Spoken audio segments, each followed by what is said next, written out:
రీసెంట్గా ఇస్రో నుంచి దాదాపు 100 మంది సైంటిస్టులు క్విట్ చేసినారు. 14,000 స్టాఫ్లో 100 మంది సైంటిస్టులు క్విట్ చేయడం పెద్ద న్యూస్ అనుకోవచ్చు. బట్ ఈ సైంటిస్టులు ఇండియాస్ ప్రెస్టీజియస్ ప్రాజెక్ట్స్ అయినా చంద్రయాన్ అవ్వచ్చు, స్పేడెక్స్ అవ్వచ్చు, ఇట్లాంటి ప్రెస్టీజియస్ ప్రాజెక్ట్స్ని లీడ్ చేసిన fully experienced scientists. India today report ప్రకారం ఈ సైంటిస్టులు అందరూ క్విట్ చేయడానికి main reason private space industries. ఎన్ని రోజులు అంటే మనకు ఓన్లీ ఇస్రో మాత్రమే ఉండదు. శాటిలైట్ లాంచ్ చేయాలన్నా, రాకెట్స్ చెక్ చేయాలన్నా కానీ ఏదైనా చేయాలి అంటే మనకు ఓన్లీ ఇస్రో మాత్రమే దిక్కు. బట్ ఎప్పుడైతే గవర్నమెంట్ అనేది ప్రైవేట్ సెక్టార్ని కూడా స్పేస్లో ఎంకరేజ్ చేయడం స్టార్ట్ చేసిందో, ప్రైవేట్ ప్లేయర్స్ కూడా బాగా పర్ఫార్మ్ చేయడం మొదలుపెట్టారు.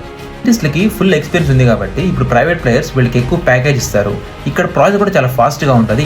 ఇస్రో లాగా ఇక్కడ వీళ్ళు బడ్జెట్ పైన డిపెండ్ అవ్వాల్సిన అవసరం లేదు. ప్రైవేట్ ప్లేయర్స్ వాళ్ళకంటూ సపరేట్ బడ్జెట్స్ ఉంటాయి. అట్ ద సేమ్ టైం వీళ్ళకి లీడర్షిప్ రోల్స్ కూడా చాలా ఈజీగా వస్తాయి. సో దీనివల్ల వీళ్ళు ఇస్రోని క్విట్ చేస్తున్నారని చెప్పేసి ఇండియా టుడే రిపోర్ట్లో మెన్షన్ చేశారు.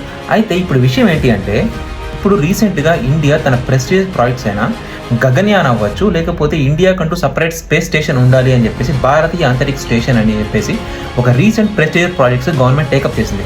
ఇప్పుడు ఇలాంటి ఎక్స్పీరియన్స్డ్ సైంటిస్టులు కానీ బయటికి వెళ్ళిపోతే అలాంటి ఎక్స్పీరియన్స్ ఫిల్ చేయగలిగే క్యాండిడేట్స్ మన ఇండియాలో ఉన్నారా? నెక్స్ట్ స్టెప్ ఏం తీసుకుంటుంది government? Private players Indian space మార్కెట్లోకి రావడం మాత్రం చాలా మంచి విషయం. ఎందుకు అంటే ఇప్పటిదాకా Indian space market globally only 2% మాత్రమే ఉంది. ఈ దెబ్బతో అది ఖచ్చితంగా 2 డిజిట్ ఖచ్చితంగా అందుకుంటుంది. బట్ ఇస్రో పరిస్థితి ఏంటి?